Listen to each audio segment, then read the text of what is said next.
Hello dear students, welcome to digital learning platform Avinsam international school. मेरा नाम है दीपक और आज हम करने वाले क्लास 12th हिस्ट्री का चैप्टर नंबर फर्स्ट हमारा प्रीवियस सेशन में कंप्लीट हो चुका है और आज उसी चैप्टर के हम क्वेश्चन एंड आंसर करने वाले हैं। सो स्टार्ट करने से पहले अगर आप इस चैनल पर नए हो, पहली बार ये वीडियो देख रहे हो, तो इस चैनल को फटाक से सब्सक्राइब कर लेना। क्यों? क्योंकि यहां पर मिलता है आपको class 6 to 12th complete NCERT course plus crash course और एग्जाम टाइम में आपके लिए previous questions and most questions भी डाले जाएंगे। तो फायदा इसी में कि अभी का अभी इसको सब्सक्राइब कर लिया जाए। और मुद्दे पे बढ़ते हैं।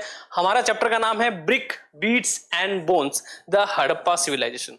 तो बेसिकली पूरा चैप्टर किस पे बेस्ड था? हमारा हड़प्पा सभ्यता पे बेस्ड था। और यूं नहीं कि सिर्फ हमने सारा हड़प्पा सभ्यता को ही पढ़ा है, नहीं, ऐसा नहीं एक्चुअली में। अब एनसीईआरटी के अंदर इंपॉर्टेंस क्या है कि जब आप कोई एक सभ्यता पढ़ते हो, हम हड़प्पा सभ्यता की बात लेते हैं, है ना। तो हड़प्पा सभ्यता पहले तो आपको बताएगा क्या है, कहां से कहां तक थी, कितना समय रही और कौन कौन से टाइम पीरियड में कौन कौन से जो इनके ग्रुप्स थे वो रहे और कहां कहां रहे, प्लस यहाँ की इकोनॉमी कैसी थी, कैसे इन्होंने अपने आप को ग्रो किया और एक टाइम के बाद वो कैसे लापता हो गए। तो हमें वहां की ज्योग्राफी का आइडिया भी लगता है। साथ ही साथ एक पॉइंट ऑफ व्यू में हम वहां आते हैं कि हमने जहां देखा कि ब्रिटिश रूल के अंदर हड़प्पा सिविलाइजेशन जो है उसका एक्सकेवेशन स्टार्ट हो गया था, परंतु पूरी तरह से एक इंट्रोड्यूस्ड नहीं हो पाया। तो जो जो वैज्ञानिक आए उन्होंने खोज करी और जितने भी प्रमाण थे उसके दुनिया के सामने लाए और तब जाकर ये लोगों को एहसास हुआ कि भारत में भी क्या है, सबसे प्राचीन सभ्यता है। तो बेसिकली यही था। और चैप्टर के अंदर बहुत सारे इंपॉर्टेंट पॉइंट है जो कि आपको माइंड मैप के थ्रू, इट मींस कि अगर आप जब वीडियो देख रहे हो तो इंपॉर्टेंट पॉइंट को हमेशा नोट करते रखना है। जब जब भी वीडियो देख रहे हो आपको नोटबुक और एक पेंसिल या पेन साथ में रखना है जिससे आप चीजों को नोट कर सको। सो हमारा सबसे फर्स्ट क्वेश्चन है, question first, list the item of food available to people in Harappa cities and identify the group who would have provided these. यानी हमें उन ग्रुप्स को आइडेंटिफाई करना है जो इनको प्रोवाइड करवाते थे। सबसे पहले देखो, प्रोडक्ट्स टेकन फ्रॉम प्लांट्स। अब ऐसे प्रोडक्ट जो किससे लिए जाते हो? प्लांट से लिए जाते हो, तो क्या हो जाएगा? फूड गैदर्स, जो जो खाना इकट्ठा करते हैं। अब ये गैदर्स वर्ड यहाँ क्यों यूज हुआ है? क्योंकि देखो, हमने जब हड़प्पा सिविलाइजेशन की ज्योग्राफी देखी तो हमने देखा कि कुछ जगह ऐसी थी जहां पर कल्टीवेशन होना पॉसिबल नहीं था और ऐसी बहुत सारी जगह थी जहां पर हम अपना बिजनेस सेटअप नहीं कर पा रहे थे अकॉर्डिंग टू हड़प्पा सिविलाइजेशन, है ना। और जिन पत्थरों की हमने बात करी, जिन इंपोर्टेंट ऑर्नामेंट की हमने बात करी, जो गहने बनते थे, जो पत्थरों से गहने बनते थे, जिनमें नीला लार्ज और मणि भी था, क्या वो एक ही जगह से मिलते थे? नहीं, वो अलग अलग जगह से इंपोर्ट किए जाते थे। तो वही काम होता था गैदर्स का कि अगर बहुत बड़ी या एक पूरी सोसाइटी रह रही है, उनको फूड अवेलेबल नहीं है, तो वो क्या करते थे? फूड गैदर्स को प्रोवाइड करवाते थे अपना वर्क और वो वहां से गैदर करके उनको सप्लाई करते थे, है ना। जैसे अभी करंट में क्या होता है, सब्जी मंडी होती है, सब्जी मंडी से कॉन्टेक्ट कहाँ होता है? उनको खेतों वाले जितने भी किसान उनसे होता है, तो वहां से सारा प्रोडक्ट इकट्ठा होता है, मंडी में आता है, मंडी से मार्केट में, और मार्केट्स में जो भी आपके पास आपके आसपास दुकानें हैं, सुपर मार्केट है, वहां पर आपको प्रोवाइड हो जाता है। तो ये पूरी की पूरी एक चेन चलती है। बिल्कुल भी ऐसे यहाँ पर चेन थी। जो फूड प्रोडक्ट प्लांट से आते थे, कौन करते थे? वो फूड गैदर्स, यानी उस खाने को इकट्ठा करने वाले। देन फ्लैश एंड फिश, यानी जो मीट था और मछलियां थी, अभी भी ये चल रहा है ना। मीट शॉप होती है ना, चिकन शॉप होती है, जहां पे वो लाके उनको काट फाट के बेचते हैं। बिल्कुल वही था हंटर ग्रुप्स। अब ये तो नहीं कि आज वाले जो शॉपकीपर है वो मारने तो जाते नहीं है, पकड़ने जाते नहीं है, उनको प्रोवाइड किया जाता है। आज क्या करते हैं? वो उन मुर्गियों को जो भी काटते हैं उनको पालते हैं, है ना, उनकी क्वांटिटी बढ़ाते हैं, फिर आगे मार्केट में बेच देते हैं। और हंटर गैदर्स कुछ हद तक यही करते थे, है ना। डोमेस्टिकेशन पहले नहीं था, पालना इतना नहीं था, परंतु क्या करते वो जाते नदियों में मछलियां पकड़ते और जो भी जानवर होता है उनको क्या पकड़ते, उनका शिकार करते, फिर आगे जो भी एक्स्ट्रा मीट होता है उनको सप्लाई कर देते, है ना, जिससे उनकी जो भी अर्निंग है या फिर उनके जो सोसाइटी में हेल्प है वो होती थी। देन थर्ड है व्हीट, मेज, millet, pulses, rice and other eatable product, जितने भी खाद्य पदार्थ हैं, दाल है, चावल है, बाजरा है, गेहूं है, वो कहाँ से आते थे? वो एग्रीकल्चर ग्रुप्स होते थे। यानी ये ऐसे ग्रुप थे जिन्होंने एक टाइम के बाद ये समझ लिया था कि हम जो हैं अगर बार बार भटकते रहे तो हम पूरी तरह से जो हमारा फूड सिस्टम है या फिर जो हमारा फूड साइकिल है उसको कंटिन्यू या फिर कंप्लीट नहीं कर पाएंगे। और एक समय ऐसा भी आता था जब इनको काफी दिनों के लिए भूखा रहना पड़ता था। अब ऐसा तो नहीं कि इनके पास फ्रिज सिस्टम था कि भैया मीट लिया, फ्रिज में रखा और हाँ चला रहा, 10 दिन चल रहा है, 15 दिन चल रहा, नहीं, वो 2-3 दिन में खराब हो जाता था। तो उसीलिए उन्होंने क्या डेवलप किया? एग्रीकल्चर सिस्टम डेवलप किया, जिसके तहत वो चीजों को उगाते थे और उस पर्टिकुलर टाइम तक वो वहीं रहते थे जहां पर उन्होंने फिर डोमेस्टिकेशन सीखा, जानवरों को पाल लिया। क्यों? क्योंकि जो फसलें उगाते थे वहां से चारा भी निकलता था, जिनकी सहायता से वो जानवरों को इसीलिए पालते थे, और जो प्रोडक्ट मिलता था वो उनको खुद यूज करते थे, और जो बच जाता था वो आगे सप्लाई करते थे, है ना। तो ऐसे वो गैदर्स भी हो गए और वो ग्रुप भी हो गए। करेक्ट। ये हमारा क्वेश्चन नंबर जो फर्स्ट है वो कंप्लीट हो गया। देन क्वेश्चन नंबर सेकंड है, how to archaeologist trace socio economic differences in Harappa society. कौन सा है? Socio economic differences in Harappa society and what are the differences that they notice. अब पहला सोशल इकोनॉमिक जो डिफरेंस है वो बताया, पूछा है हमसे। देन दूसरा, इन्होंने कौन कौन सी चीजें नोटिस की। तो सबसे पहले सोशल इकोनॉमिक में क्या आएगा कि जो हमारी सोशल लाइफ को दिखाता है, जो हमारी इकोनॉमिक को दिखाता है। अब हड़प्पा के हड़प्पा के अगर हम टाइम पीरियड की बात करें, देन फर्स्ट जो आंसर स्टार्ट करोगे आपको लिखना है archaeologist trace socio economic differences in Harappa society in the following veg, ताकि एग्जामिनर को यह पता रहे कि आपने लिखा किसका आंसर। अदरवाइज आप अगर पूरा ऊपर लिख दो या फिर नीचे लिख दो तो आप कुछ नहीं कर रहे, आप आंसर सही लिख रहे हो पर आप एग्जामिनर को कंफ्यूज कर रहे हो। अगर वो थोड़ा इरिटेट हुआ तो आपके वो मार्क्स काट लेगा। दूसरा, सबसे इंपॉर्टेंट बात हिस्ट्री में क्या आती है कि बच्चे क्या करते हैं कि अगर बच्चों को क्वेश्चन आ रहा है, चलो 3 लाइनें लिख दी, फिर चौथी में लाइन में क्या करा, नहीं आ रहा तो कुछ भी शुरू हो जाते हैं, पेज भर दो, ये भर दो। कभी भी बोर्ड क्लासेस में ये चीजें नहीं करनी है। अगर आपको आंसर आता है अच्छी तरह से, अगर आपको आंसर की 3 लाइनें भी आती है तो आप सिर्फ 3 लाइनें ही लिखो, उसके मार्क्स आपको वो 5 लाइंस के इक्वल देगा एग्जामिनर। पर अगर आपने 5 लाइंस ऐसी लिखी जिनमें से 2 कोई काम की नहीं है तो एग्जामिनर आपके नंबर काट लेगा। ये बात कर रहा हूं मैं उन क्वेश्चंस के फेवर में जो क्वेश्चन आपको आते हैं। अगर जो क्वेश्चंस नहीं आते वो आपको सबसे लास्ट में हैंडल करने हैं, जिसके अकॉर्डिंग शायद आपको थोड़ा याद आ जाए, और जो आपको याद हो उसी के बेस पे आपको लिखना है। Keep in mind. देन अब देखो सोशल इकोनॉमिक जो डिफरेंसेस है वो क्या थे, वो बरियल थे एंड लुकिंग फॉर लग्जरीज। अब देखो बरियल्स क्या होता है, दफनाना, दफनाने वाला सिस्टम, है ना। अलग अलग कल्चर में, रिलीजन में अलग अलग तरह के सिस्टम है जब लोगों का अंतिम संस्कार किया जाता है। हड़प्पा सभ्यता में हमने देखा कि जलाने के अवशेष भी मिले हैं और दफनाने के अवशेष भी मिले हैं, और दफनाने का कल्चर जो था वो हमने मेसोपोटामिया सभ्यता में भी देखा था, है ना। अब इनका कल्चर क्या कहता है कि भैया इनका मानना था कि मरने के बाद अर्थात कि पुनर्जन्म में भी ये विश्वास रखते थे। ये पता लगता है कि जब हमने कब्रें खोदी उन कब्रों में हमें क्या मिला, ऐसा आवश्यक जरूरी सामान जो एक दैनिक जीवन में किसी आदमी के काम आता हो। जैसे कि हमने एक कब्र देखी थी, है ना, कोशिश करूंगा बनाने की। जैसे हमने एक कब्र देखी थी, एक सेकेंड, जैसे हमने क्या देखो इतनी कब्र देखी। अब इस कब्र में हमने क्या देखा कि एक तरफ जो है ना इंसान का कंकाल लेटा हुआ है ना। दूसरी तरफ हमने देखा इसके पास कोई 4 पैरों वाला या 3 पैरों वाला कोई जानवर है, उसके कंकाल पड़ा है ना। और यहाँ पर कुछ बर्तन वगैरह रखे हुए हैं जो भी दैनिक सामान में जरूरी होते हैं। तो ये जो डायग्राम है बिल्कुल वैसा नहीं बना है, बट समझाने के लिए ठीक है। इट मीन्स कि कहना क्या चाहता हूं कि इनका जो दफनाने का सिस्टम था, इनमें मानना था कि जो दैनिक जीवन में चीजें काम आती जैसे कि खाने के लिए और बर्तन, है ना, और कुछ गहने भी, यानी गहने जो भी लग्जरियस लाइफ अफोर्ड करते थे उनकी कब्रें हमें बहुत ज्यादा लग्जरियस मिली है। जैसे कि भैया अब ये आदमी 6 फीट का है तो इसके लिए 6 फीट की कब्र है पूरी पूरी। परंतु अगर कोई लग्जरियस है, कोई अमीर आदमी है, तो उसकी कब्र शानदार तरीके से सजाई गई होंगी। अंदर एक ईंटों से पक्का दस्ता बनाया होगा, फिर यहाँ पर बिल्कुल बढ़िया तरीके से अरेंजमेंट किया होगा, यहाँ दफनाया होगा, उसको अच्छी तरह ढका होगा, और यहाँ पर बढ़िया बढ़िया गहने या फिर कुछ गोल्ड वगैरह या फिर ऑर्नामेंट जो भी है इनका वो रखा होगा, लग्जरियस आइटम। जैसे कि फ्रांस का बर्तन हमने देखा तो बहुत लग्जरियस था, है ना, चीनी मिट्टी के जो बर्तन बनते थे वो भी बहुत लग्जरियस थे। तो ऐसे इनके अंदर हमें सोशल डिफरेंसेस जो है वो पता लगते हैं। अंडरस्टैंड?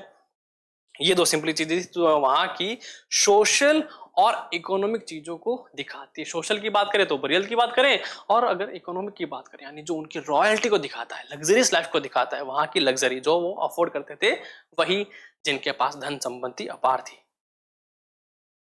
देन बी में हम क्या देखेंगे, what are the differences that they notice. अब ये को नोटिस कौन कर रहा है? आर्कियोलॉजिस्ट। और ध्यान रखना जो भी आर्कियोलॉजिस्ट सोचेंगे, नोटिस करेंगे, पढ़ेंगे, लिखेंगे, वो हमारे पास सारे होंगे क्योंकि वही हम एनसीईआरटी पढ़ रहे हैं। Then the archaeologist have noticed the following differences in the socio economic conditions in Harappa society. पहले हमने बताया कि हम क्या लिख रहे हैं, हमारा जो बी पॉइंट है उसको हम रेफर कर रहे हैं। देन इसमें फर्स्ट क्या पॉइंट है, in the Harappa society, the dead were generally laid in pits. In some burial pits, the hollowed out spaces were lined with the bricks. जैसा कि मैंने कहा लग्जरियस क्या था भैया, हेलो लाइन बनाते थे, बढ़िया तरीके से पिट बनाते थे, फिर उनको एकदम मरने के बाद भी शान और शौकत वाली मौत कहते हैं ना, कि वो जैसा दफनाना था उनका। Some graves contain pottery and ornament. कुछ कब्रों में हमें पोट्री मिली है, बर्तन भंडे मिले हैं, गहने मिले हैं, वही सब। Then in some instances the dead were buried with copper mirrors. अब ये कॉपर मिरर जो है वो थोड़ा सा लग्जरियस लाइफ में आ जाता है। क्यों? क्योंकि कॉपर को छोड़ो, एक बार के लिए मिरर देखो, कांच मिरर जो है वो किस काम आता है भैया? अपनी सूरत निहारने के काम आता है। और बेशक महिलाएं जो हैं वो अच्छी तरह से वाकिफ है ना, कि आधा घंटा, 1 घंटा, 2 घंटा मिरर के सामने खड़े रहें तो अपनी सुंदरता को निहारे और निखार लेती है ना। जबकि पुरुष का क्या, नया धोया साफ रेडी। तो अब मिरर का कॉन्सेप्ट है वो किस में आता है? वो लग्जरियस लाइफ में आता है। क्यों? क्योंकि पहले मिरर थे नहीं, और कॉपर की पॉलिशिंग इस तरह से की जाती थी कि उसमें अपना चेहरा दिखता है। कभी भी मार्केट में जाओगे, कोई भी नया बर्तन देखोगे, उसमें अपना चेहरा साफ दिखेगा। हालांकि आज के मिरर में नहीं दिखता, परंतु दिखता जरूर है। तो तब के लोगों के लिए इतना ही इनफ था। वो अपनी शक्ल जब पानी में देखते थे उनके लिए इनफ था, मिरर में देखते थे उनके लिए इनफ था। तो ये किसका था? ये श्रृंगार का सामान था, और इसको लग्जरियस आइटम में काउंट करते हैं।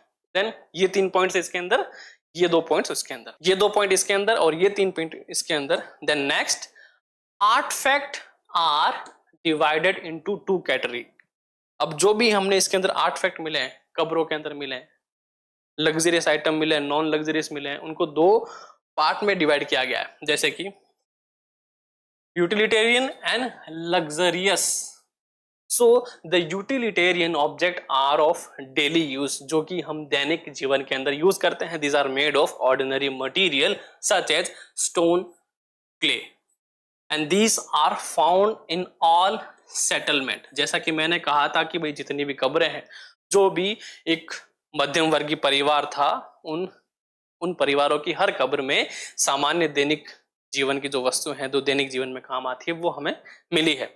एक में नहीं मिली, सब में मिली। अगर सिर्फ 1-2 में मिली होती तो हमारी जो स्टडी का पॉइंट ऑफ व्यू होता वो पूरा ही डिफरेंट हो जाता, कि सिर्फ उन्हीं में क्यों मिली, बाकी में क्यों नहीं मिली। जबकि हमने देखा है कि लगभग सभी जितने भी कब्रें, जितने भी सेटलमेंट किए गए थे इनके, उन सभी में हमें चीजें मिली है। पर लग्जरियस जो आइटम है वो कम में मिले। इट मींस ये इंडिकेट करता है कि हर कोई इसको अफोर्ड नहीं कर पा रहा था। Then luxury items are found in large settlement. अब भाई अमीर आदमी है तो बड़ी कब्र बनाएगा अपने चाहने वालों के लिए। Of Harappa and Mohenjodaro, these are made of valuable material like faience. Faience के पॉट की बात करी थी। अब ये इंपॉर्टेंट क्यों है? ये इंपॉर्टेंट इसलिए क्योंकि इसमें 2-3 तरह के क्ले हुए हैं, प्लस इसमें पॉलिशिंग हुई है, कलर हुआ है, उसको पूरा अच्छी तरह से पकाया गया है, और जो इसकी सुंदरता है ना वो निहारते निहारती है। So gold too was rare and precious, as all the gold jewelry has been found at Harappan sites. सिर्फ कॉपर ही नहीं, सिर्फ फ्यांस ही नहीं, गोल्ड भी इंपॉर्टेंट था। देखो जो भी चीजें कम मिलती है ना, हमेशा उसकी वैल्यू हाई होती है। कीप इन माइंड, जो भी चीज हमेशा कम मिलती है उसकी वैल्यू हमेशा हाई मिलती है। तो अपने आप को अगर यूनिक रखोगे तो अपनी आपकी वैल्यू जो है ऑटोमेटिक हाई हो जाएगी, है ना। सिंपल सा कॉन्सेप्ट है, इकोनॉमी का कॉन्सेप्ट है कि भैया जो प्रोडक्ट कम है उसकी वैल्यू बढ़ा दो और जो प्रोडक्ट ज्यादा है उसकी वैल्यू कम कर दो, है ना, ताकि वो एक मार्केट का जो रेशियो है वो मेंटेन करके रखे। इकोनॉमिक सिस्टम है, सीधी सी बात। और यहां भी ऐसा ही था। और अगर अगर सोना जो है वो आज लोहे की तरह हर जगह मिल जाता तो सोने की रेट भी आज लोहे के बराबर होते, है ना। तो इसी तरह जितने भी मेटल्स हैं, गहने, इंपोर्टेंट लग्जरीज आइटम है, वो सारे महंगे होते हैं। So question number 3, would you agree that the drainage system in Harappa cities indicate town planning and give reasons for your answer? अब हमें यहाँ पर हमने जो पढ़ा है उसी तरीके से हमें इसको एक्सप्लेन करना है। पहली बात तो ड्रेनेज सिस्टम है तो वहां के वो टाउन प्लानिंग को करता है सपोर्ट, और ड्रेनेज सिस्टम से ही जो टाउन प्लानिंग है वो उभर के आती है, वो इतना अट्रैक्ट करती है जिसकी कोई हद नहीं है। क्योंकि देखो हम जब पढ़ रहे थे ना हड़प्पा सभ्यता, हमने क्या देखा था, हमने एक ही पॉइंट पे बात करी थी कि इनका ड्रेनेज सिस्टम बहुत ही एडवांस और एक वेल इंजीनियर का एग्जांपल है। क्योंकि ऐसा प्रेजेंट टाइम में भी लगभग सब जगह नहीं है, कुछ एक जगह होगा जहां पर पहले सिस्टम बनाया गया, टाउन प्लानिंग की गई और उसके बाद वहां पर इंफ्रास्ट्रक्चर जो है वो तैयार किया गया होगा, है ना। तो अब ये बात करूं मैं प्रेजेंट की, है ना, और वो हजारों साल पहले की बात कर रहा है कि पहले उसने क्या कर दिया था, ड्रेनेज सिस्टम बना दिया था। अब एक ड्रेनेज सिस्टम कहने को बहुत छोटा है परंतु इसका इफेक्ट जो है वो उस कॉलोनी पे, उस एरिया पे, उस सोसाइटी पे बहुत ज्यादा पड़ता है। सबसे पहले हाइजीन का ध्यान, बीमारियों का ध्यान, और जो फिर लाइफ सपोर्ट सिस्टम होता है, लाइफ साइकिल होता है, वो बढ़ जाता है ना। कि जब आप एक हेल्दी इन्वायरमेंट में रह रहे हो तो फिर ऑब्वियस सी बात है आपका जो लाइफ साइकिल है वो बढ़ेगा। देन सबसे आंसर देखो, इससे पूछा है पहले वुड यू एग्री, तो हम क्या करते हैं, बिल्कुल कंप्लीटली इस बात से एग्री करते हैं भैया। So I agree that the drainage system in Harappa sites indicate the town planning. I can cite the following reasons in support of my answer. भाई मैं कुछ ऐसे रीजन जो है वो दे सकता हूं जो मेरे इस आंसर को सपोर्ट करे। The drainage system needed planning for its execution. It seems that first drainage were laid out and then houses were built along with the drains. Every house was supposed to have at least one wall along a street to allow the domestic wastewater to flow out in the street drains.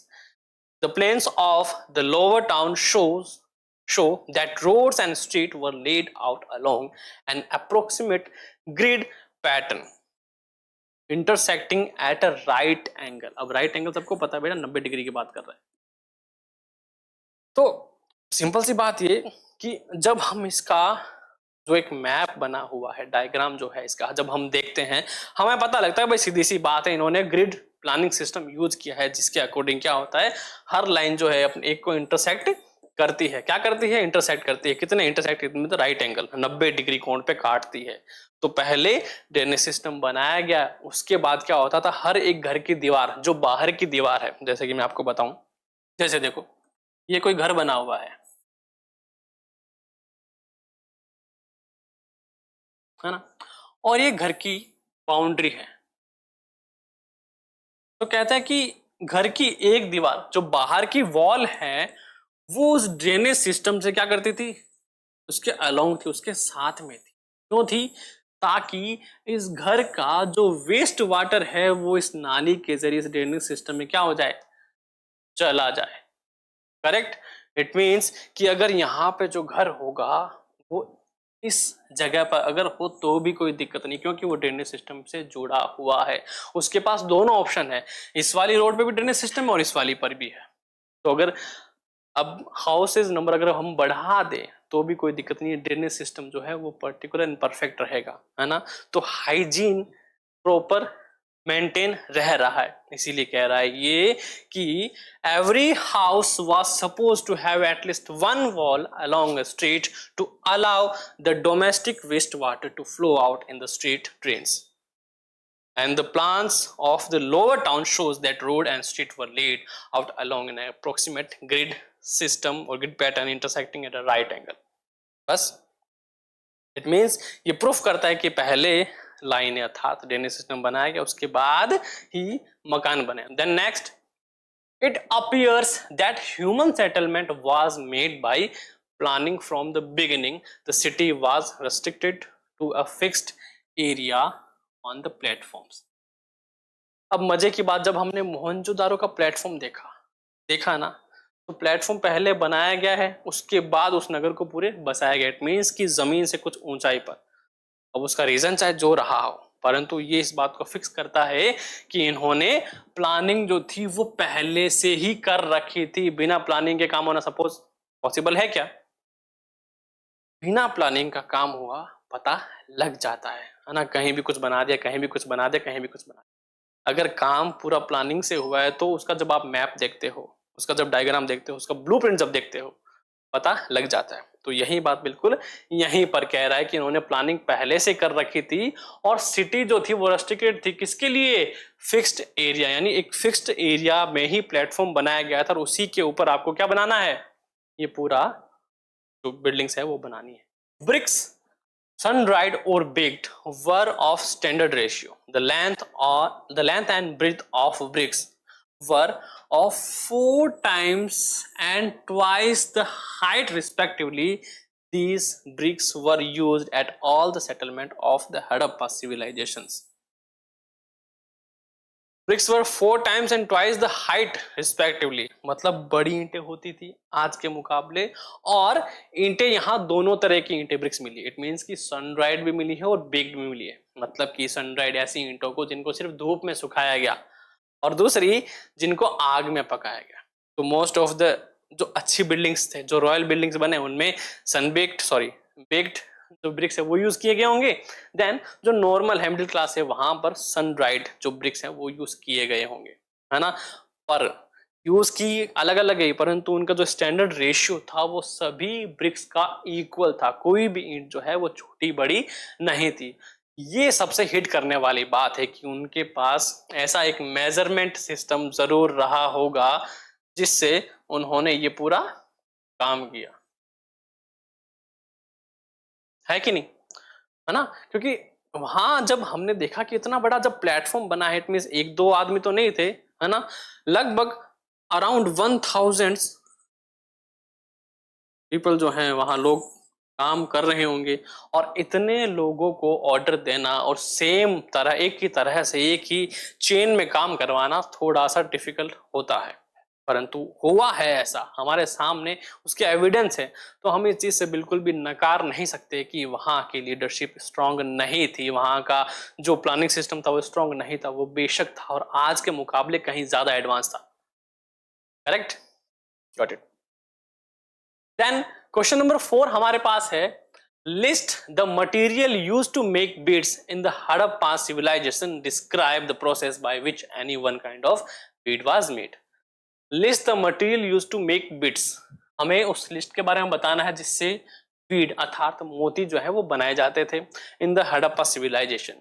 Describe the process by which any one kind of bead was made. तो देखो, अगर मैं ऐसे बात करूं simply कि मोती जो है आप कैसे बना सकते हो, तो अभी तो है वो लकड़ी का मोती भी पॉसिबल है. लकड़ी का टुकड़ा लो, गोल गोल काटो, बीच में ड्रिल से छेद कर लो.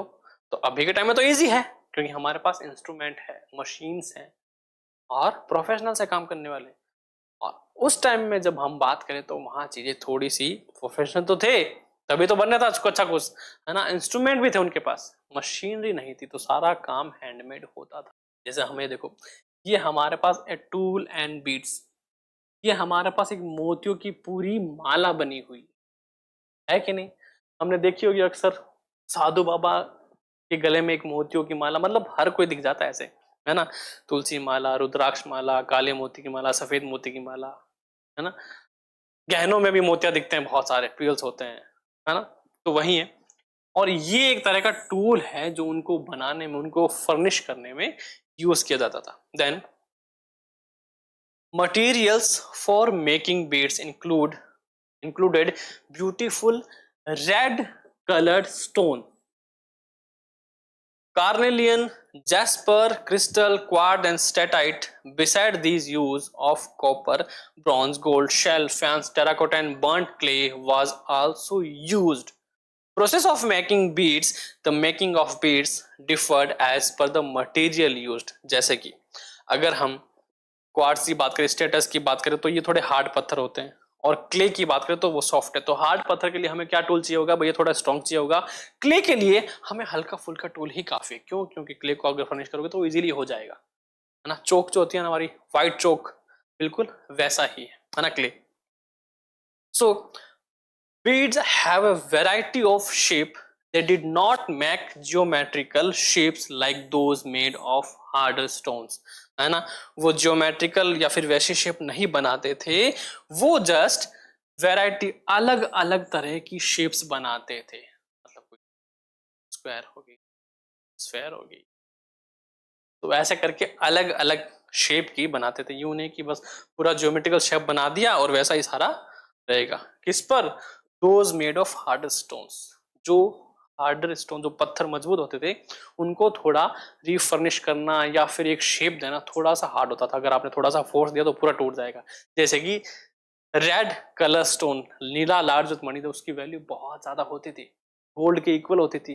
देन साथ में कैरोलिन पत्थर भी था, जैस्पर था, क्रिस्टल था, क्वार्ट्ज जो है आजकल घड़ियों में यूज करते हैं अभी भी, है ना। तो ये पत्थर थोड़े हाई वैल्यू वाले पत्थर होते थे, तो इनसे रिस्क लेना थोड़ा कम करते थे, है ना। तो जिस तरह का शेप बनता था उसी तरह में शेप में बना देते थे।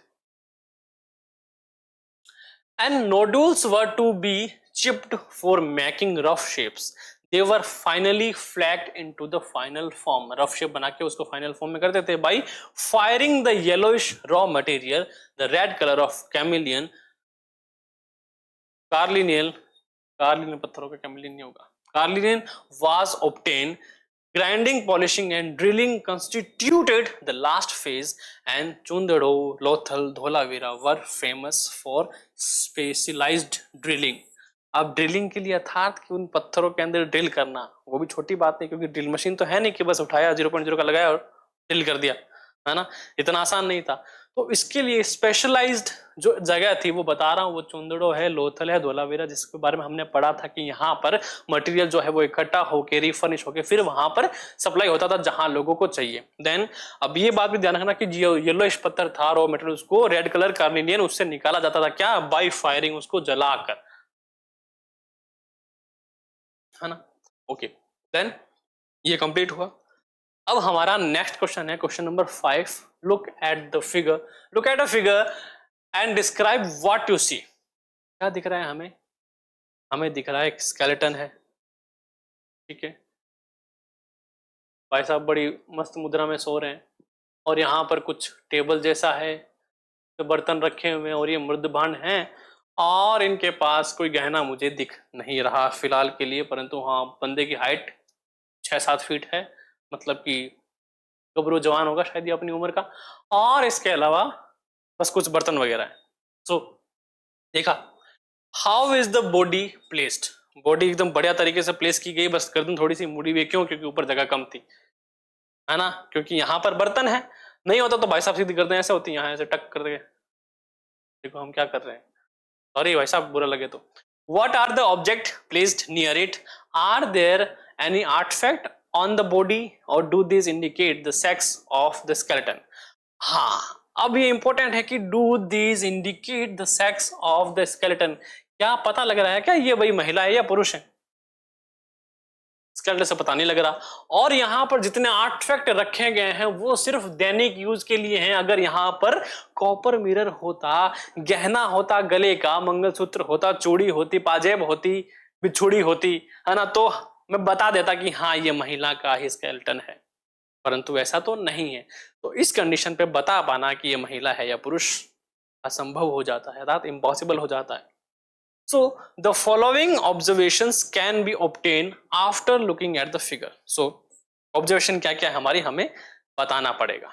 अब डायरेक्शन की बात करते हैं, तो देखो जैसे हमने ज्योग्राफी में देखा था ना, क्लास 11th, अगर 12th आपके पास ज्योग्राफी है तो बहुत अच्छा है, और अगर आपने 10th में पढ़ा होगा कि जब भी हम मैप रीड करते हैं हमारा, हर बार जो राइट तरफ होगा हमारा राइट हैंड, उसके ऊपर हमें एक एरो करना है, और यहां पर एन लिख देना है। एन इट मींस कि ये नॉर्थ डायरेक्शन को इंडिकेट करता है। तो हमने क्या किया, हमने अपने पेपर को एक डायरेक्शन दे दी है ना।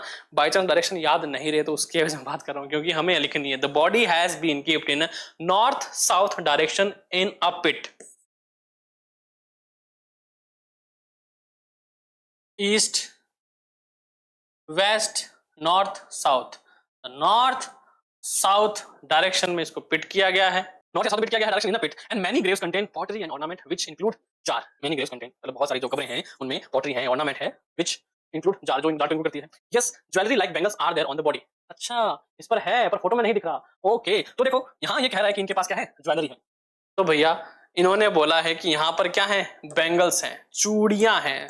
तो चूड़ी खने की जो खन खन खन इट मीन्स की कौन है, हम कह सकते हैं कि ये महिला की या फिर महिला का स्केलेटन है ना। वो भी मुझे पता लगा जब ज्वेलरी बताया इसने, क्योंकि बैंगल जो है वो इजीली इंडिकेट नहीं हो पाएंगे। तो अगर आपने पहले देखा इस फोटो को, क्योंकि ये पिक्चर जो है सबसे लास्ट के चैप्टर में आती है ना, और शायद हमने इस बारे में बताया भी था आपको कि हाँ ये महिला का चित्र है।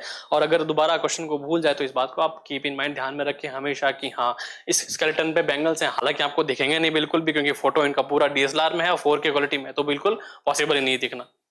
देन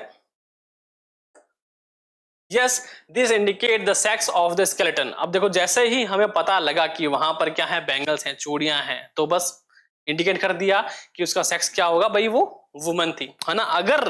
अगर बैंगल्स नहीं होते, चूड़ियां नहीं होती, तो भैया कौन था, वो पुरुष था।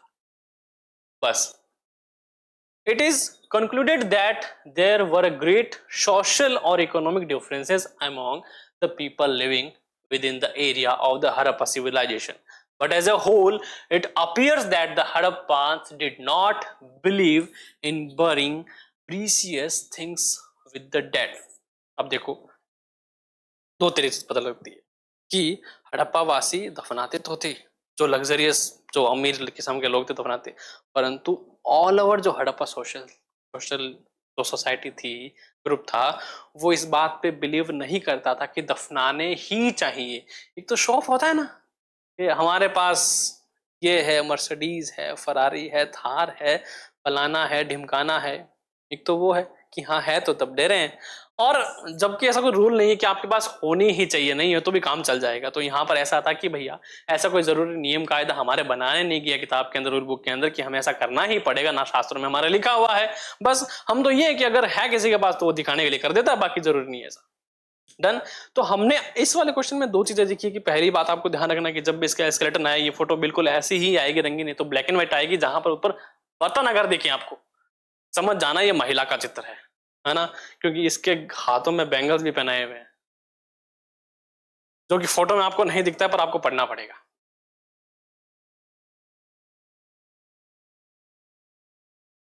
देन क्वेश्चन नंबर 6 हमारे सामने, describe some of the distinctive features of Mohenjodaro. कुछ बढ़िया से फीचर्स है मोहनजोदारो के, वो हमें बताने। तो ये है भैया हमारे पास एक डायग्राम, जिसमें हमें देखते ही पता लग रहा है भैया ग्रिड सिस्टम है, और बढ़िया शानदार तरीके से इसको बना रखा है। ड्रेनेज सिस्टम बहुत अच्छा। ये तो फिलहाल एक ही घर का है, मेन स्ट्रीट है, यहाँ पर एक नाली निकलेगी जो घर का सारा पानी निकाल देगी। मतलब इसकी अगर खास बात की मैं बात करने जाऊं तो बहुत सारी इंटरेस्टिंग चीजें इसके अंदर है, जो हमने चैप्टर में ऑलरेडी बात करी है। फिर से समझाएंगे आपको, कोई टेंशन नहीं है, विद आंसर। तो आपको ध्यान रहे कि हमें लिखना कैसे है, हमें पढ़ना कैसे, और किस तरह से उस आंसर को एक्सक्लेम करना है, ताकि टीचर को समझ में आ जाए और बढ़िया नंबर हमें दे दे इंप्रेस होके।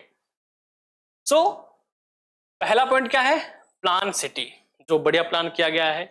Harappa as a plan urban centre, it had two parts.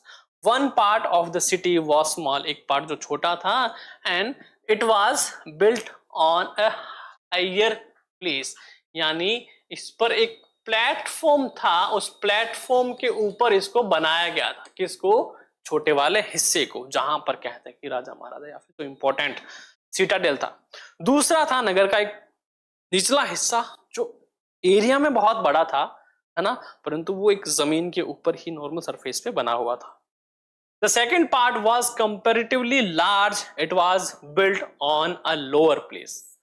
The first part was designed as a citadel and the second part was a lower town. तो जब भी अगर फर्स्ट पार्ट या फिर स्मॉल पार्ट की आपके पास इंफॉर्मेशन आए, क्वेश्चन आए, तो कहना है उसकी वो सिटाडेल था। यानी कि अगर हम एक राजा महाराजाओं के समय की बात करें तो एक नगर को हम अगर आइडेंटिफाई तो क्या करेंगे कि भैया एक जगह ऊंची ऐसी थी जहां पर राजा महाराजा अपना ठिकाना बसाते थे कि कहीं इजिली कोई भी दूसरा आतंक या फिर आक्रमणकारी आके उन पे आक्रमण ना कर पाए। इसलिए आप जितने भी गढ़ देखोगे, जितने भी किले देखोगे, जितने भी महल के देखोगे, सब महलों को सुरक्षा की दृष्टि से ही बनाया गया है। चित्तौड़ का किला देखो, चाहे जैसलमेर का किला देखो, चाहे जयपुर का किला देखो, चाहे बीकानेर का गढ़ देखो, चाहे सबके सब सुरक्षा की दृष्टि से ही बनाया गया है और सबकी अलग अलग खास बात है। सबसे अगर मैं बताऊं आपको, जैसलमेर का किला तो पहाड़ के ऊपर काट कर बनाया गया है ना, कि अगर दुश्मन आना भी चाहे तो वो आज इजीली उस किले पर चढ़ नहीं सकता। बीकानेर के किले की बात करूं तो बीकानेर के किले के चारों तरफ नहर बनाई गई, खाई बनाई गई कि अगर कोई कोशिश भी करे तो इजीली ना आ पाए। और वहां की सीढ़ियां तो इतनी पतली है कि अगर बाई चांस कोई घुस भी जाए ना तो सिर्फ एक एक आक्रमणकारी ही अंदर जा पाए। तो एक एक वहां बैठ जाए कुर्सी लगा के, भाई तू आया तेरे को मारो, तू आया तेरे को मारो, तू आया तेरे को मारो। तो किसी भी महल को जीत पाना दुश्मनों के लिए आसान नहीं था। बिल्कुल यही सिस्टम जो था वो पहले था इनसे, है ना। राजा महाराज से पहले की बात करूं तो शायद आइडिया जो वो वहीं से आया होगा। तो सिटाडेल तो था वो एक ऊंचे हिस्से पर बना था ताकि कोई भी आक्रमणकारी आके, कोई भी आके उनको दर्द बोझ ना ले। और दूसरा था लोअर टाउन, जो कि बड़ा एरिया था और नीचे सरफेस पे बना हुआ था। The citadel owed its height to the fact that it was built on mud brick platform। जैसा कि मैंने कहा प्लेटफॉर्म के ऊपर बना है। It had walls on all side and these walls were separated from the lower town।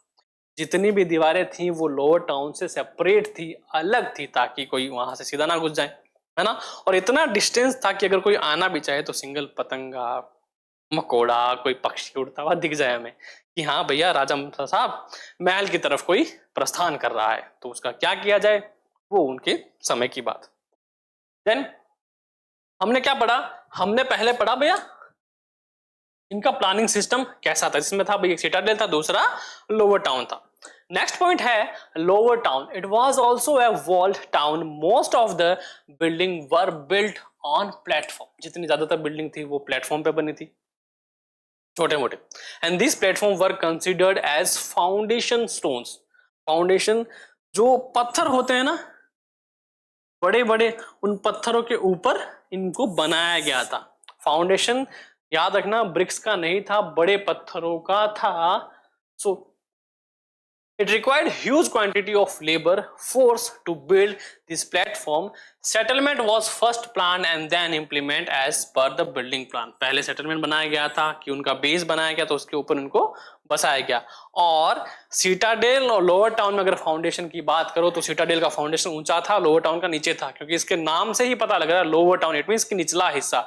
तो इस बात को लेकर कंफ्यूज मत होना कि सर वहां पे भी प्लेटफॉर्म बनाया, फाउंडेशन बनाया और यहाँ पे बनाए तो बराबर कैसे नहीं, क्योंकि सिटाडेल का फाउंडेशन थोड़ा ऊंचा था और जगह भी ऊंची थी, और यहाँ का जो फाउंडेशन वो सिंपल था, है ना, एक इक्वल मेजरमेंट का जो लोअर टाउन के अंदर आता है।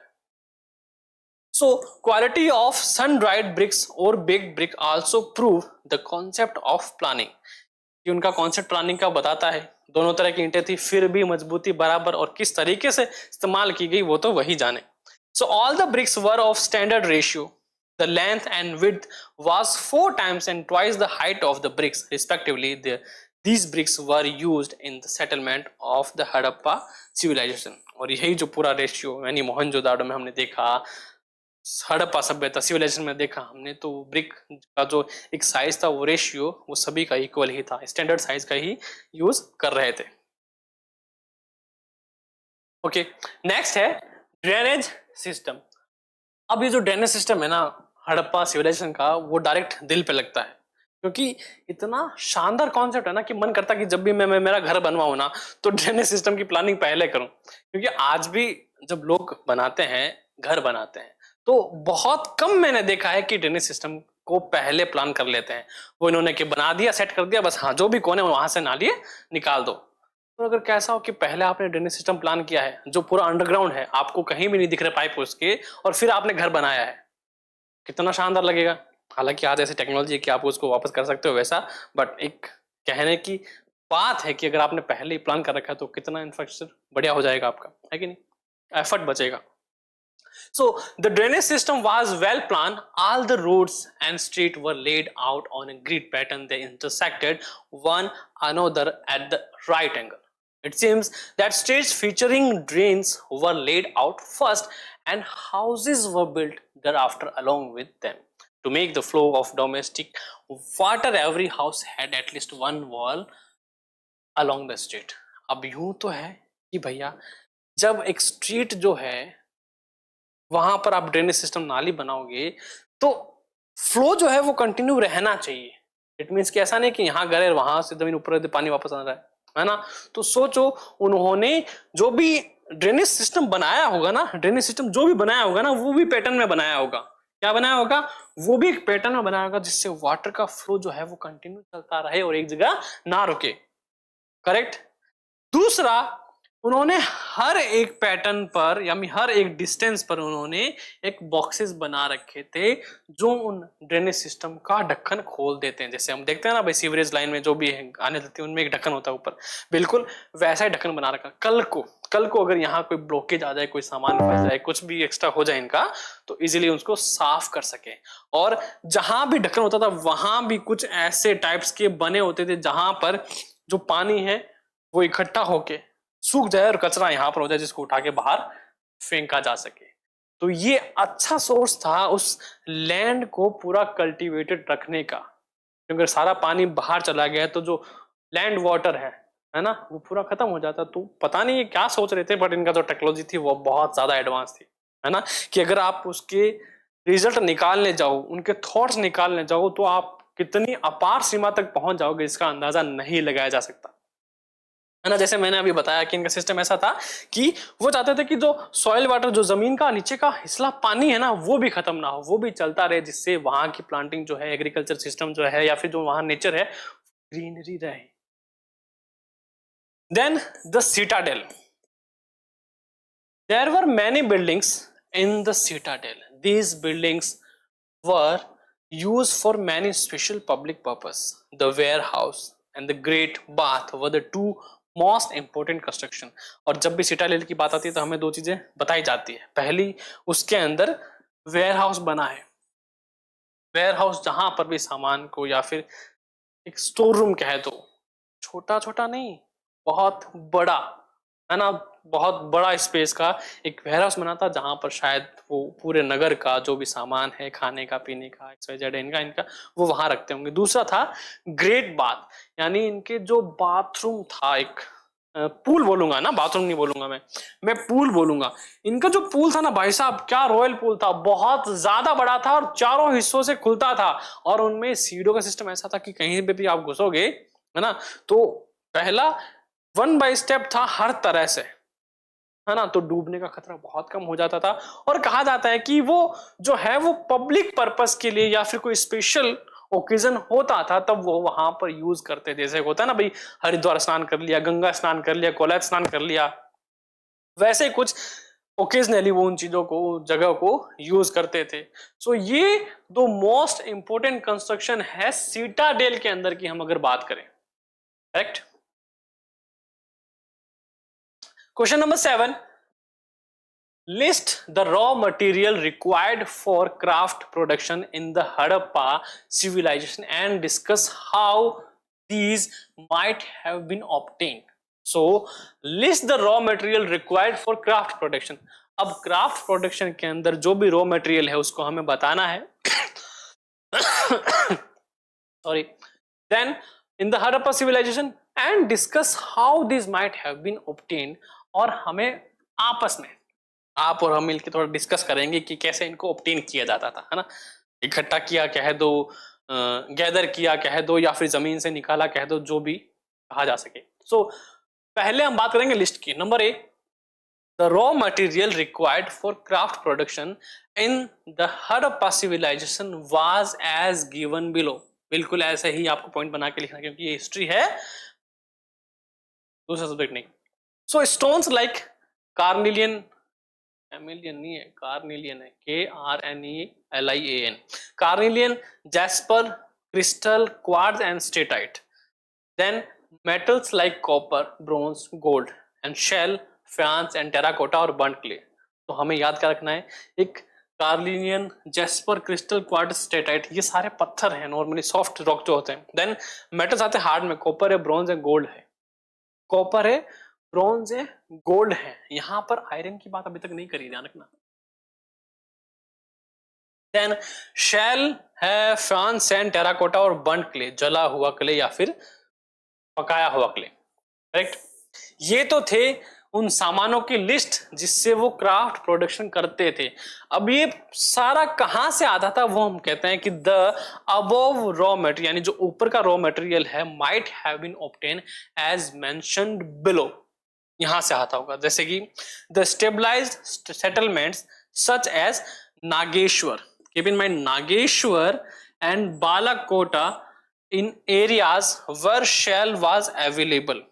शेल, समुद्री शेल है, और नागेश्वर बालकोटा जो है वो कुछ इन्हीं पानी वाले इलाकों की तरफ है, तो वहां से क्या होते थे, शेल जो है वो वहां अवेलेबल थे। देन अदर प्लेसेस वर शोरतुगी, जैसे कि शोरतुगी है इन फार ऑफ अफगानिस्तान में। अब दूरस्थ जो कॉन्टेक्ट है वो बता रहा है, near the best source of lapis lazuli, एक तरह का पत्थर था, a blue stone and Lothal near the source of carnelian steatite and metal. कौन सा था, अफगानिस्तान के अंदर lapis lazuli, a blue stone and Lothal near the source of carnelian steatite and metal. तो अफगानिस्तान में blue stone, lapis lazuli, Lothal source था carnelian, steatite and metal का। ये तीन तरह के सोर्सेज जिनमें हमने बात करी। पहला क्या है, नागेश्वर एंड बालाकोटा, वहां पर हमें शेल मिला था। दूसरा शोरतुगुई, अफगानिस्तान के दूरस्थ इलाका जहां पर हमें लापिस लाजुली या फिर दूसरे तरह के स्टोन मिले थे। देन लोथल जो है गुजरात के पास वाला, वहां पर हमें कार्लिनियन स्टेटाइट एंड मेटल मिला था, है ना। तो ये तो सोर्स है यहाँ के। Then the second way was to send expeditions to areas such as Khetadi region of Rajasthan for copper and South India for gold। अब देखो साउथ इंडिया का जो नाम है ना गोल्ड का, वो तब से भी चल रहा था, और आपने देखी होगी केजीएफ, कोलार गोल्ड माइन, ये भी साउथ का ही है ना, जहां पे कहते हैं कि दुनिया भर का सोना जो है एक समय में निकाला गया था। तो वही बात है कि राजस्थान की बात आए जब आपको, तो खेतड़ी एक ऐसी जगह है जहां पर कॉपर मिलता था, तांबा मिला है, और साउथ के अंदर gold. Then the third way to have contact with distinct land, यानी ऐसे दूरस्थ जगह जहां पर शायद रोज जाना आना पॉसिबल ना हो। For example copper was brought from Oman and on the southeastern tip of the Arabian Peninsula, and Mesopotamian text mention contact with Meluha, possibly the Harappa region, and communication with Oman, Barhan, Mesopotamia was likely by sea।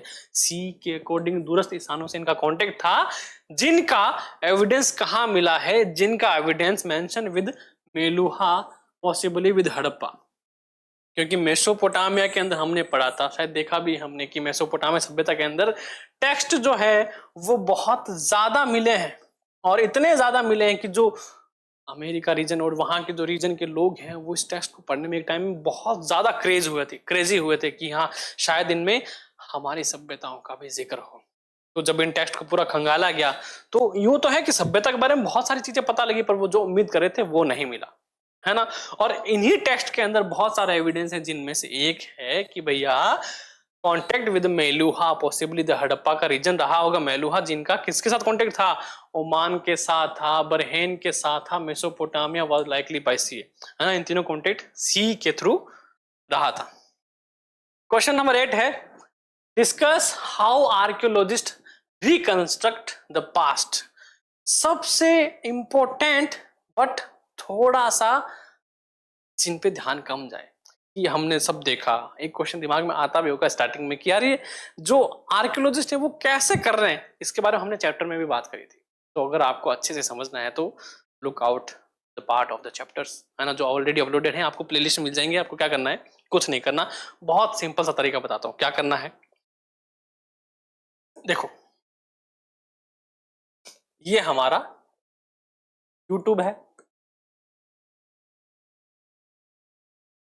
Search का option बढ़िया सा दे रखा है, यहां पे आपको type करना है class 12th history by Deepak Kanwar sir, तब भी मेरा आ जाएगा class 12th history Winsome digital लिख देना,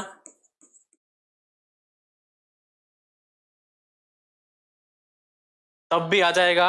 अगर इतना याद नहीं रहे तो सिर्फ इतना लिख देना, तो भी आपको मेरी क्लासेस आपको सारी मिल जाएगी, चाहे वो 6 की हो, 7th की, 8th 9th 12th 11th, जो भी जितनी भी क्लासेस मेरी अपलोडेड है वो सारी आपको मिल जाएगी।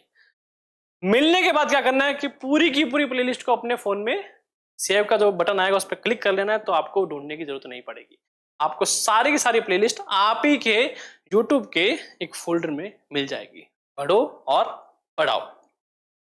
ओके, तो यहां तक तो हो गया।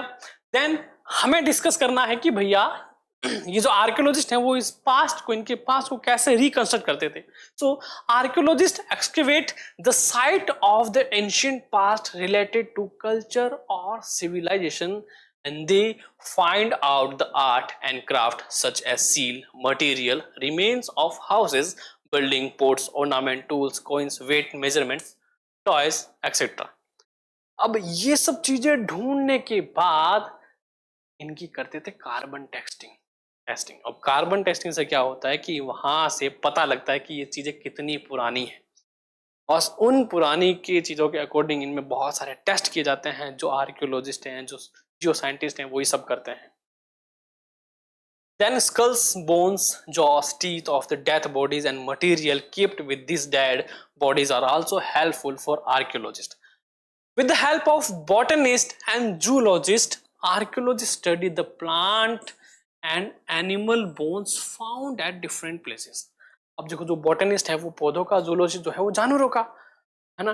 अब ये बताते हैं कि ये जानवर जो है वो किस समय काल का है, किस प्रजाति का, और कब कब ये पाए गए, और जिस तरह से इन जानवरों की बोन्स मिली है वो बता देते हैं कि इसको जलाया गया है, काटा गया है, खाया गया है, या फिर किसी भी एक आपदा में खत्म हुआ है, या फिर लोगों के साथ दफनाया गया है, वो पता लगा लेते हैं, उनको पता लग, क्योंकि उनको प्रोफेशनल है वो अपने काम में। देन आता है बॉटनिस्ट, जो जले गए पत्ते, जितने भी एविडेंस मिले ना जो रिलेटेड प्लांट से हो, उनके बारे में बता देते डायरेक्ट कि कैसे क्या रहा। तो यहां से क्या करते थे जो आर्कियोलॉजिस्ट इन सब का डाटा कलेक्ट करके फिर उनको एक बाइंड अप करते, उसके बाद अकॉर्डिंग टू टाइम इन सबको अरेंज करते, और फिर हमारे पास आता है ये पूरा पढ़ने को, है ना। तो कहते हैं कि हमारे पास बस पूरा पका पकाया आ रहा है, बस खाना है, खाने में तकलीफ कौन सी, बैठो आराम से मजे से खाओ पेट भर के, जितना खाओगे उतना पेट भरेगा। So archaeologists try to find out the tools used in the process of cultivation and harvesting. They also try to find traces of wells, canals, tank etcetera as they serve means of irrigation. अब irrigation का system पहले तो नहीं था, पहले तो वो घुमंतु प्राणी थे भाई, घूमे, शिकार किया, खाया, उसके बाद जब उन्होंने कल्टीवेशन स्टार्ट करा, डोमेस्टिकेशन स्टार्ट करा, फिर इरिगेशन सिस्टम आया।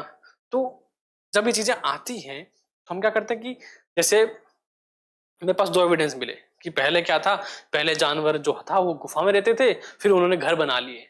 तो ऑब्वियस सी बात है प्रेजेंट टाइम में मैं क्या करता हूं कि भैया अगर मेरे पास खुद का मकान नहीं हो तो मैं कहीं भी रह लूंगा, है कि नहीं, तो वो गुफा हो गई। और अगर मेरे पास खुद का मकान बनाऊंगा तो एक बढ़िया वेल बनाऊंगा भाई, अच्छा सा बनाऊंगा, है ना।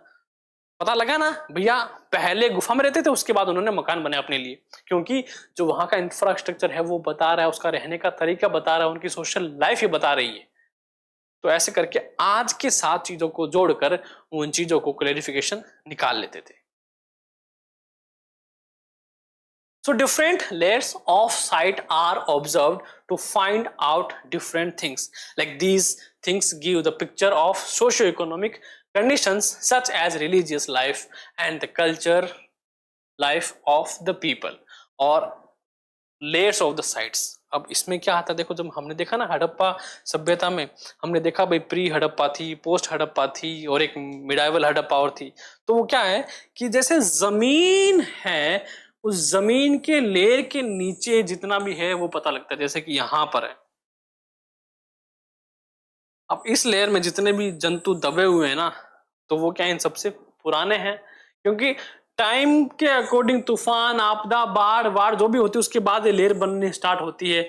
और इन लेयर में, जमीन की लेयर बनने में हजारों साल लगते हैं। जैसे कि मैं एक छोटा सा एग्जांपल बताता हूँ आपको, कि आज से शायद 12 साल पहले, 12 साल पहले बीकानेर की कुछ कोठियां थी ना, कोठी बनी है बीकानेर में, बहुत सारी हवेलियां बनी है ना।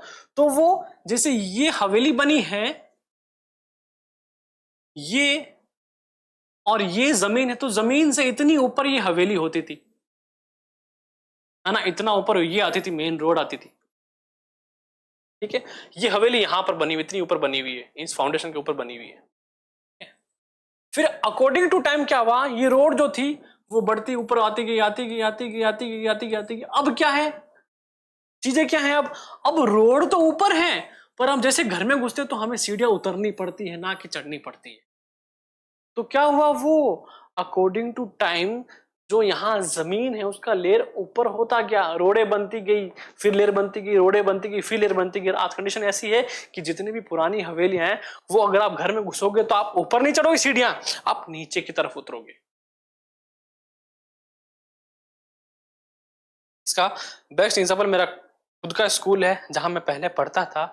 हमें सीढ़ियां चढ़नी पड़ती थी बाहर से, अब हमें कुछ नहीं करना पड़ता, डायरेक्ट पांव रखो अंदर पहुंच जाते हैं बिना सीढ़ी चढ़े। इट मींस कि जो रोड का लेवल है वो ऊपर हो गया है, क्योंकि अब हवेली की जमीन तो नीचे धंसने से रही नहीं ना। तो बिल्कुल ऐसी जो लेयर्स होती है वो टाइम टू टाइम बनती रहती है, और इसके नीचे जितने भी अवशेष होते हैं वो समय के, इट मींस कि ये ऊपर जो अवशेष होंगे, जितने भी एविडेंस होंगे वो सारे लेटेस्ट होंगे, सबसे लास्ट वाले, और ये सबसे ओल्डेस्ट होंगे, है ना, सबसे पुराने वाले। ऐसे लेयर के डिफरेंसेस पता लगता है, फिर उसी को टाइम डिफरेंसेस में करते हैं। Then tools, unfinished product, waste material help in identifying the centres of craft production. Indirect evidence also help the archaeologist in reconstructing the past. जैसे कि कोई भी एक क्राफ्ट सेंटर रहा होगा, वहां पर किस कौन कौन से टूल थे, कौन से अनफिनिश्ड जो प्रोडक्ट पड़े हैं जो खराब नहीं हुए, हमें पता लगे कि अच्छा ये पूरा बना नहीं था पर ये बनाने की तैयारी थी। वेस्ट मटेरियल जो था उनका, भाई किस तरह के क्राफ्ट सेंटर थे, यहाँ पे क्या बनता होगा, help in identify the centre of craft, चीजें पता लगती है। देन इनडायरेक्ट एविडेंस भी हेल्प करते हैं आर्कियोलॉजिस्ट को रिकंस्ट्रक्टिंग इन द पास्ट। कोई भी सोर्स मिल गया हमें, कोई शिप का मिल गया, कोई पत्थर का मिल गया, और कहीं भी बीच में मिल गया, तो इनडायरेक्ट है, इनको कनेक्ट नहीं करता, परंतु बाद में जब हम पढ़ते हैं कि हाँ शायद ऐसा हुआ होगा, एक्सीडेंटल जो एविडेंस है वो भी हेल्प करते हैं इसके अंदर। Then archaeologists develop frame of references. It can be better understood by this fact that the first Harappa seal that was found could not be understood till archaeologists had a context in which to place it, both in term of the culture sequence in which it was found and in term of comparison with finds in the Mesopotamia. So अब इनको archaeologist को पहली seal जो मिली थी ना, उसका translation या फिर उनको भी वो पढ़ नहीं पाए थे।